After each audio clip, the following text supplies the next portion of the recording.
Hello and welcome to this week's Liminal Tarot. The reading for this is going to be the week of March the 5th through the 11th, 2023. Now, over the last few weeks, we've seen a whole lot about clearing out the old and getting ready to move forward, that there's going to be a new start. Astrologically, March is a very, very active month. We've just had Saturn and Mercury conjunction. Mars has been in Gemini, so there's been some testy factors there, or things that have tried to get us to demonstrate the reality of things. But we've also got Saturn moving into Pisces, which is about being able to manifest. And also this month later, Pluto is going to be moving into Aquarius around the time of the spring equinox. And we also have this this full moon in Virgo, which is going to be it is actually just a really phenomenal month in a lot of ways, because all of this points to breaking out of old strictures and being able to move into a new space. So our cards for this week are, we have the Tarot of the Witches. I decided this week to do something a little different. I took my Cartouche deck, and Cartouche is going to be on top of I did Cartouche with Tarot, so I just kind of put these two together. Up here we have the Antarian Oracle, and we've also got the Avebury Oracle, and I'm grouping these cards for a reason. We have Moonology, we have the Essential Oil Oracle, we have the Celtic Tree Oracle, Wisdom of the Tao, Voices of the Dark, sorry, not Voices of the Dark Mothers, this is the Dark Goddess Oracle, and this is the Osho Zen Tarot, and also the Norse Runes. So, as always, we're going to begin with with Tarot. And the cards we have the Eight of Pentacles, we have the Seven of Pentacles, and we have the Six of Swords. So, okay, so the general message that we have here, Seven of Pentacles often comes up. People have different ways of interpreting it. Sometimes it's called the Futility card. But really, certainly in the Osho Zen deck, this is referred to as the Patience card. Is generally, for me, this is always about something that is still in progress. There's something that's growing, that's, it's like the something that's about to be born or about to come into fruition, but you're not there yet. So there may be a sense of futility, of wasted motion, of saying, am I wasting my time and energy on something that isn't going to come to fruition? Well, okay, Eight of Pentacles assures us that we have the skill set that we need. Or that we have access to the resources that we need. Okay, this is always about expertise and about having a mastery of something. So seeing that with the Six of Swords. Now, the Six of Swords frequently, again, this can be translated a lot of different ways. I tend to see it as a card of journeying, perhaps because I spend a lot of time going overseas.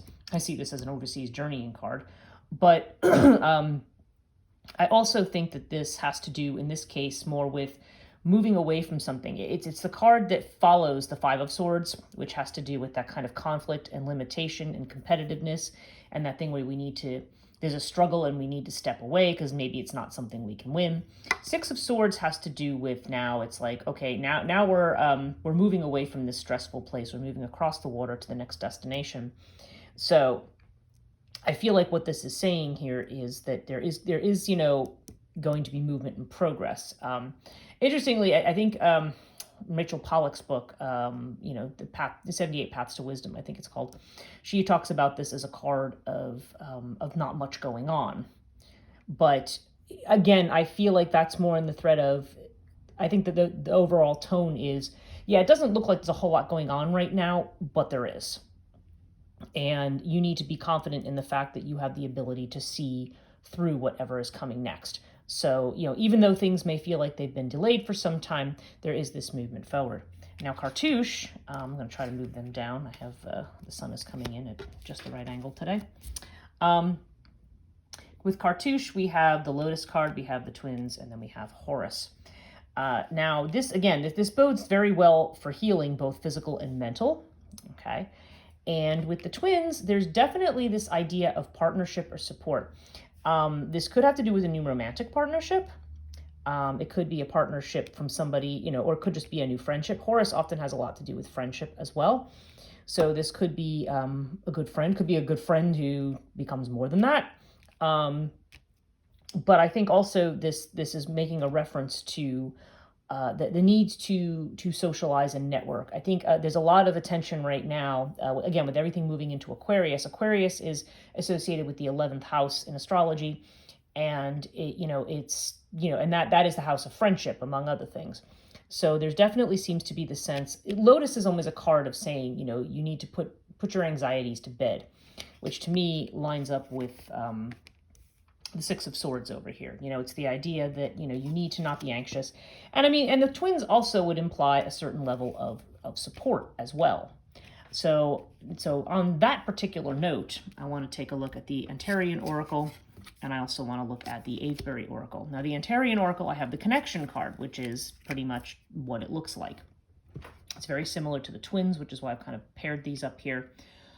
It's the idea of making a connection or having an important connection, getting support, getting, there's this idea that doing things, in groups or doing things together is better than doing it alone.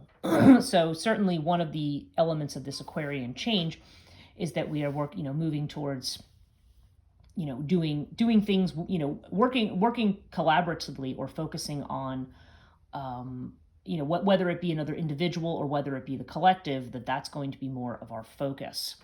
And similarly, the Avebury Oracle, we have the support card. Says, know you are comforted and held, that invisible bonds are real. Yeah, so again, we still have this idea, again, of this partnership, in this case, being manifested as a support that we have, the feeling that, the basic message there being, you're not alone. You're not going through these things alone. You have resources, okay? You have, whether you're a resource for others or whether they're a resource for you. Usually in this case, it goes both ways. There's a network here. And this is very positive omen for, not only potentially new relationships, but also just being able to, this being a time of not withdrawing, not doing it on your own, but doing things with others. And so to that end, we have the Moonology card, the new moon in Aries, time to take action. And yeah, new moon in Aries is great. It promises this new beginning that we're actually seeing astrologically this month. In fact, I'm trying to remember if the new moon is actually going to be in Aries this month. I think, yeah, it might be, which is interesting. But it's time to take action. And so so the general meaning of this is you have a chance to be very, very successful at whatever it is you're undertaking, or, whatever direction you're going, or whatever your fundamental question might have been looking at this reading this week. But also it reminds you that you're at the beginning. So again, this Seven of Pentacles energy, like don't feel like, oh, it didn't all happen today, so it's not going to happen. Like there's a sense that there's something needs to grow and change, but the energy is there. The energy is most definitely there. Now, this is the wisdom of the Tao, and of course, the card is wisdom. And the meaning of this card has to do with the wisdom of play. Okay, so this is about wisdom is not just come in reading books or listening to lectures necessarily. Not that you can't gain certain kinds of wisdom in that way, but this is more just about the wisdom of connecting with nature, the wisdom of play, which to me, actually, I feel is very much connected not only to the Saturn in Pisces, but the Pluto in Aquarius.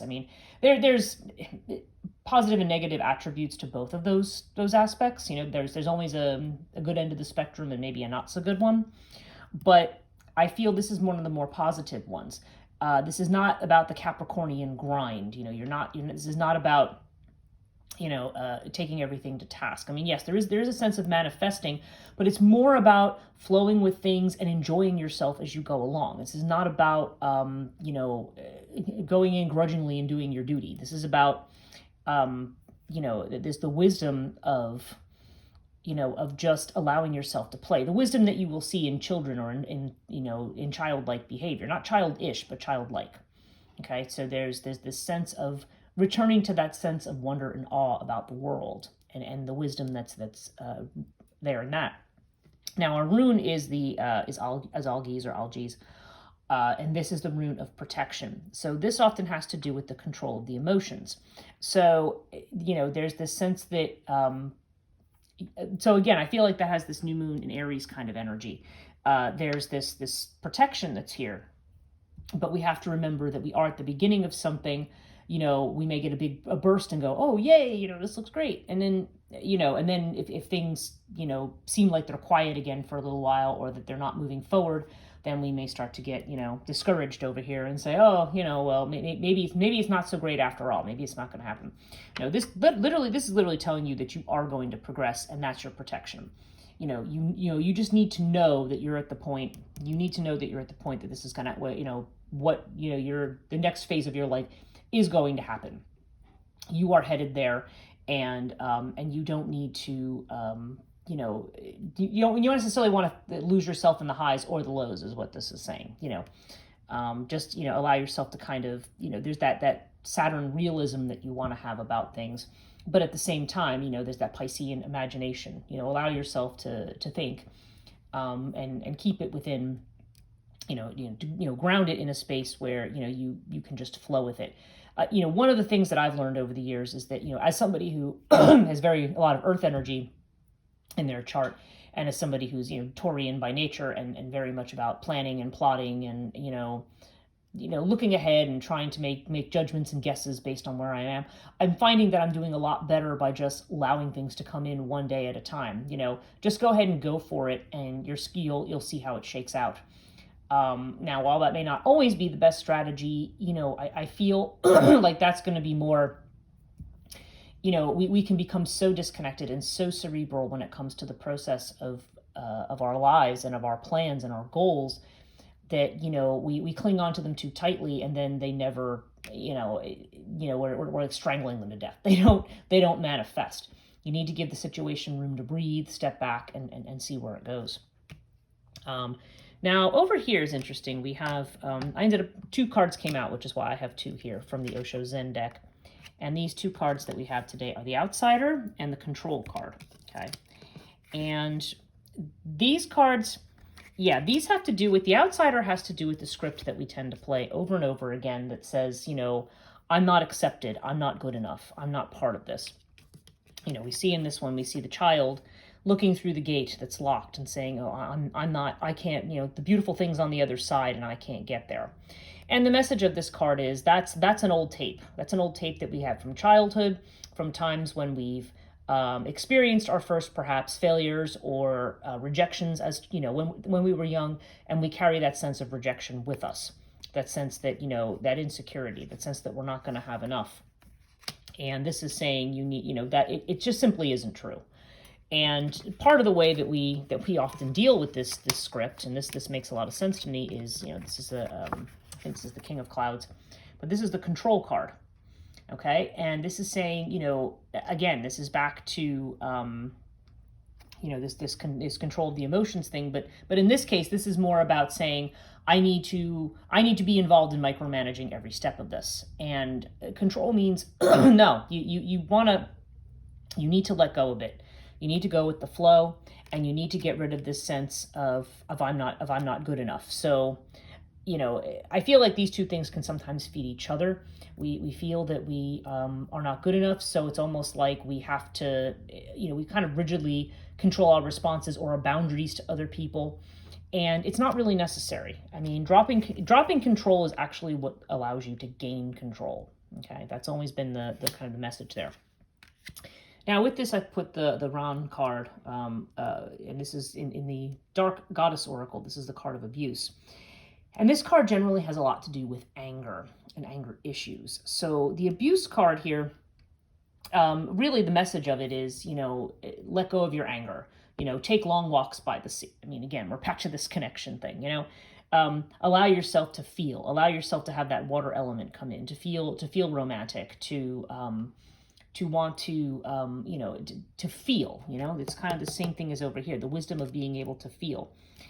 Some of this control may come out of these kinds of anger issues that come over this perceived sense of rejection that we have. And even if we all experience rejection and trauma and things in our life, but they're not things that we need to hang on to. Just because they happened whenever, that doesn't mean they're happening now, or that they're going to be necessarily part of a situation going forward. So this has to do with like letting go of the anger connected to patterns of abuse here. And we've got, okay, our Celtic Tree Oracle. This is the same one we've gotten the last few times, and it's the birch. And again, the message here is also about a new start. So it's very similar to this card. We are making a new start, and, and it reminds us to look at the collective, to look at the big picture, and not get bogged down by maybe, what we see on the forest floor. The message is sort of when you're looking at the birch tree and the whiteness of the birch that we can pick out that can act as almost a guide sign going forward. So definitely more new start energy. And then with the essential oil oracle, we have, the statement here. It's the invigorating oil, and it's bliss. Why am I here? The trigger statement, and the true statement is I make a difference. You will have the motivation you need to express your light. Know that what you do today makes the world a better place. And yeah, I think that about sums it up. It's that you have the tools, you'll have the motivation, you will have the support. And yeah, there's this idea of bliss. This is a time where we can finally be playful, enjoy ourselves, drop all of this stuff, and allow ourselves to express who we are and what it is that we want to do. And I feel like there's a lot of energy now propelling people collectively in that direction. So that's it for this week. Thanks for listening, and we'll see you next week.